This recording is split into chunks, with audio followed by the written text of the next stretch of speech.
प्रतिष्ठेची लढाई बनलेल्या अहमदनगरमध्येही संग्राम जगताप यांनी आपला मतदानाचा हक्क बजावलाय। अहमदनगरमध्ये सुजय विखेंविरोधात संग्राम जगताप हे राष्ट्रवादी काँग्रेसकडून उभे आहेत। संग्राम जगताप यांच्याशी बातचीत केली आमच्या प्रतिनिधींनी। मी आता शहरामध्ये बऱ्याच ठिकाणी आता जाऊन आलोय सकाळपासून। काही काही ठिकाणी एक उत्साह तर चांगलाच पाहायला मिळतो आपल्याला, त्यात काही वादच नाही। लोकही नागरिक देखील मतदार आमचे सर्व मतदार बंधू बांधव या ठिकाणी आपल्याला उत्साहामध्ये मोठ्या प्रमाणामध्ये घरातून बाहेर येऊन स्वतःहून मतदान या ठिकाणी सकाळी सकाळीच अनेक जणांनी हक्क देखील बजावलेला आहे। पण खऱ्या अर्थानं इथं अनेक ठिकाणी मशीनचा प्रॉब्लेम देखील आला की मशीन ज्या काय होत्या त्या सकाळपासून म्हणजे श्रीगोंदा असेल, नगर असेल, अनेक ठिकाणी त्या मशीन देखील प्रॉब्लेम झाला, काही बंद झाल्यात, काही बदलून देखील अधिकारी वर्गाने दिलेत। तिथं आमच्या जसं आम्हाला फोन येईल तसं निरोप येईल, आम्ही देखील तिथं आमचे काही पदाधिकारी असतील किंवा आम्ही स्वतः असेल तिथं जाऊन भेटी दिल्यात, माहिती घेतली। त्यामुळे आम्ही निवडणूक निर्णय अधिकाऱ्यांना देखील विनंती केली की असं होऊ नये, याच्यावर थोडी खबरदारी घ्यावी की कशा प्रकारे काय काय घटना घडत आहेत, कशामुळे घडत आहेत। जर मशीन चेक केल्या असतील, तपासणी झाली असेल, मतदान ट्रायल बेसिसवर काही शिकवलं जातं, त्यावेळेला कशा पद्धतीने ह्या सगळ्या मशीनी होत्या, मग त्यात काय कशा अडचणी कशामुळे येतात हे देखील आपण तपासणी करता माहिती घ्यायला लावली। या ठिकाणी आपल्यासाठी राष्ट्रवादीचे सर्वात शरद पवार यांनी सभा घेतली, त्याचबरोबर ते छगन भुजबळ साहेब यांच्या दिग्गजांच्या सभा झाली।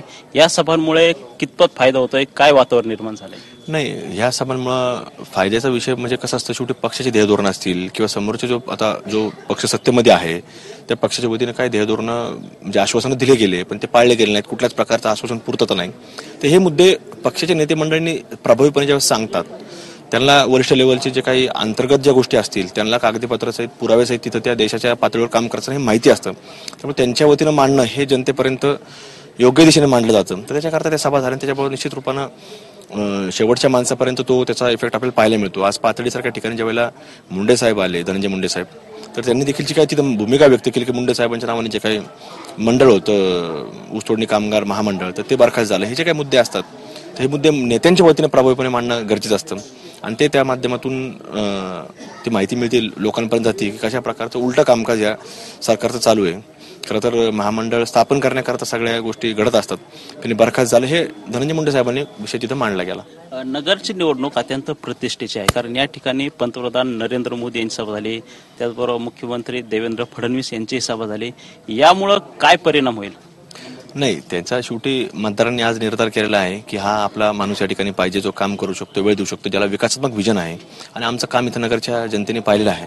त्यामुळे अनुभवी एक आहे, लोकांमध्ये मनामध्ये भावना आहे की अनुभवी माणूस आहे किंवा ज्या काही गोष्टी असतील तर त्या मांडल्या गेल्या, त्याच्यामुळे त्याचा परिणाम होण्याचं इथं तरी काही वाटत नाही। अत्यंत कमी वयामध्ये आपण वय वर्ष 34 असताना 2 वेळा नगरसेवक झाला, 2 वेळा महापौर झाला, आमदार झाला आणि आता लोकसभेची उमेदवारी, हे सगळं पाहताना कोणत्या याच्यावरती लोक तुम्हाला इतकं प्रेम करतात किंवा काय विकास कामं केली आणि काय तुम्ही आश्वासन द्या? इथं विकासात्मक काम आम्ही कुठलीही निवडणूक म्हणजे सुरुवातीपासून महानगरपालिकेच्या माध्यमातून आम्ही निवडणुकीला जेव्हा सामोरे गेलो तर आमच्याकडे कुठला मुद्दा, आमच्याकडे फक्त एक पहिल्यापासून तर शेवटपर्यंत विकासात्मक कामाचाच अजेंडा असतो आणि ते ह्या निवडणुकीमध्ये देखील आम्ही तोच मांडण्याचा प्रयत्न सातत्याने मतदारांपर्यंत केलाय आणि त्याच्याकरता इथलचा स्थानिक माणूस असणं गरजेचं आहे, उपलब्ध असतं माणूस गरजेचं, कारण तो गेल्या आल्यानंतर त्याला ते प्रश्न समजू शकतात, तो प्रश्नांची त्याला जाणीव असली पाहिजे आणि तो मग जर जाणीव असली तर तो तितक्या।